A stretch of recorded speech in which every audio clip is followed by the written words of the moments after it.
taw koko faati noon e bange l'islam o yiwasa juutde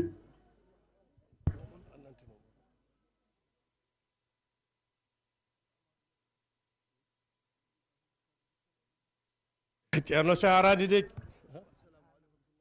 bandiraɓe ceerno men ceerno Saharani o wi assalamu aleykum wa rahmatullahi wa barakatuhu o wi ceerno men ceerno Mouhamadoul Amine kanko woni mo ganduɗa so tawi o haali konngol makko fota ruttede o wi fota gantinede fota kadi wasde jaɓede o wi koni noon ina jogii alhaali o wi kanko ɗo jooɗiɗo ko haalata ko pulaar kadi mo haalata o ene ɓuri jooɗotoɗo wiya Allah wi walla nelaaɗo wi rewa e ƴiyal qur'ana rewa e hadis haala firo cellugo taw haadata koye noppi heɗiɓe ɓe kone kanko ceerno Mouhamadoul Amine eɗen pop eɗen gandi pulaar makko e haala makko wonno koɗo ƴogote to yanata koye ɓernde ena battina kadi e ɓernde ena nafta kadi julɓe o wi kanko dey o wi wona gantinde kanko e dendagal almuɗɓe wonɓe ɗo ɓe pop minen pop min gari ko heɗade o wi sabu haala ma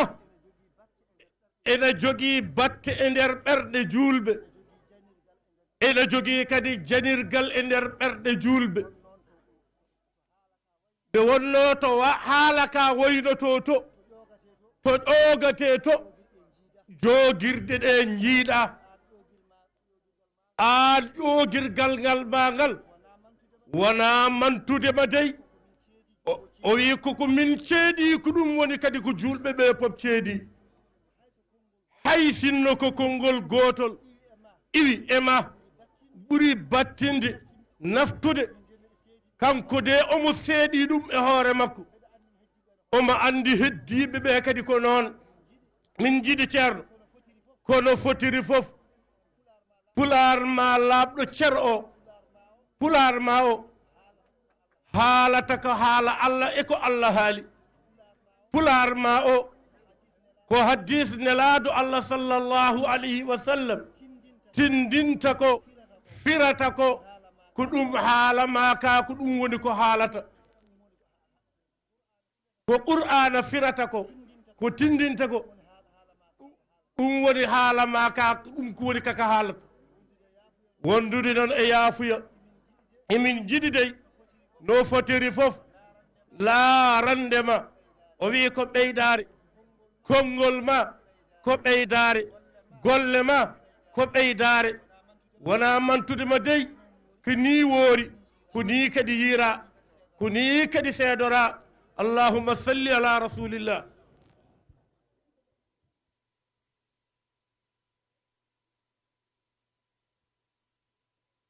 bandiraɓe wonɓe nder galle ɓe caggal ɗo konngudi moon enen jetto ga addi on ko ziyara kettoɗe ko haalate ɗo ko kono oɗon kaljina ko woni ga ko onon wonɓe ɗo e caggal baaso kettoɗe yimɓe ɓe ɓe kettoɗe ndeeƴo deƴƴinon koye mon gila on deƴƴinaka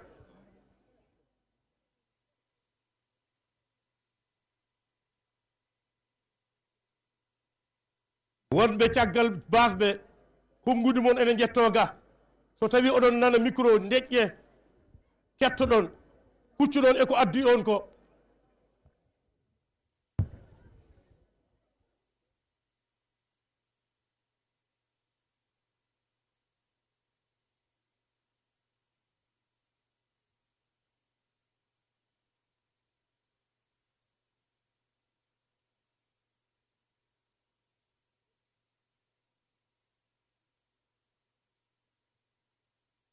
alqasim Ceerno Alqasim Mbaye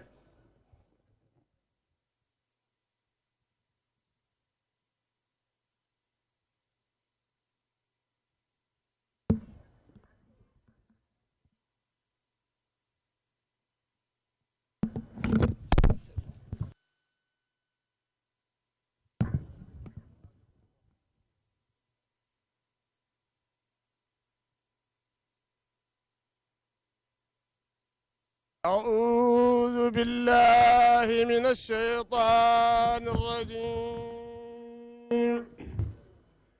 فبما رحمة من الله لنت له ولو كنت فظا غليظ القلب لانفضوا من حولك فاعف عنهم واستغفر لهم وشاورهم في الأمر فإذا عزمت فتوكل على الله متوكلين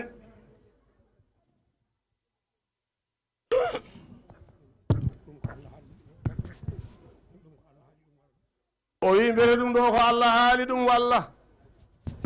ceerno wi ko ceerno Alqasim Mbaye jangiɗo joni ko mbela kaaɗo haala ko haala Allah sëriñ bi nee na mi ngi laaj alquran jin fi jàng wax ji ndax waxi yàlla la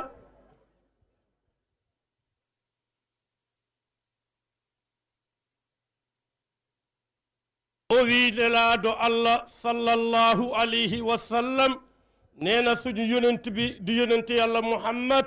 sallallahu alayhi wa sallam